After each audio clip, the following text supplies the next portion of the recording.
बहुत से लोगों का कहना होता है, ऐसी कहावत प्रचलित है कि खाली मन शैतान का घर होता है। परंतु ये कहावत पूर्णतया झूठी है, ठीक विपरीत है। वास्तव में खाली मन शैतान का नहीं बल्कि भगवान का घर होता है। ये शैतान का घर कब बनता है मन? वास्तव में इसमें रहने वाला शैतान कोई दूसरा नहीं है बल्कि आप स्वयं हैं। जब आप मैं किसी विचार को समझते हैं, जैसे कोई भी विचार, मैं पिता हूँ, मैं पुत्र हूँ, मैं ईमानदार हूँ, मैं सम्मानित व्यक्ति हूँ, मैं अमीर हूँ, मैं गरीब हूँ, मैं फला धर्म से संबंधित हूँ, मैं उससे संबंधित हूँ, मतलब इस तरह के जो भी विचार हैं, जब आपका मैं इनसे जुड़ता है तब आप स्वयं को यही समझने लगते हैं। फिर आपकी बुद्धि सिर्फ इसी मैं, इसी अहम के हित में निर्णय करती है।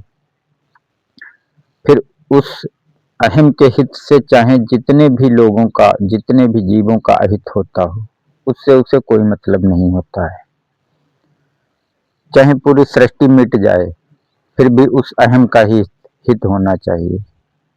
बुद्धि जब ऐसे निर्णय करने लगती है, और ऐसे निर्णय बुद्धि तब करती है जब ये अहम बहुत ही प्रबल हो जाता है, अर्थात वो अहम और कुछ है नहीं, वो तो आप ही हैं।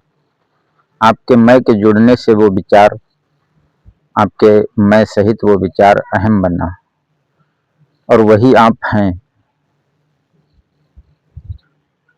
तो जब मन में ये अहम रूपी शैतान अर्थात आप होते हैं, तब मन शैतान का घर होता है। और जब ये अहम पूर्णतया मिट जाता है, आपका मैं इन विचारों से पृथक हो जाता है, और फिर ये विचार भी स्वतः ही शांत हो जाते हैं, मन भी शांत हो जाता है। तब उस पूर्णतया शांत मन में परमात्मा प्रकट होता है। तो तब यही मन परमात्मा का घर होता है। तो वास्तव में खाली मन परमात्मा का घर है, और खाली शरीर और विचारों से भरा मन, इच्छाओं से भरा मन शैतान का घर है। वैसे जब आप कार्य करते हैं शरीर द्वारा कुछ, तो आपका मन काफी हद तक, आपकी बुद्धि और मन उसमें लगा रहता है। और जब शरीर से आप कुछ भी नहीं करते, तब इस मन में वही विचार, वही इच्छाएं आती हैं जो आपके अर्थात आपके अहम के हित में हों, और उनसे संबंधित ऊट पटांग युक्तियां आती हैं जिनसे उस अहम का हित हो, जो कि समाज के लिए घातक होती हैं, अन्य जीवों के लिए घातक होती हैं। इसीलिए ऐसा मन शैतान का घर है।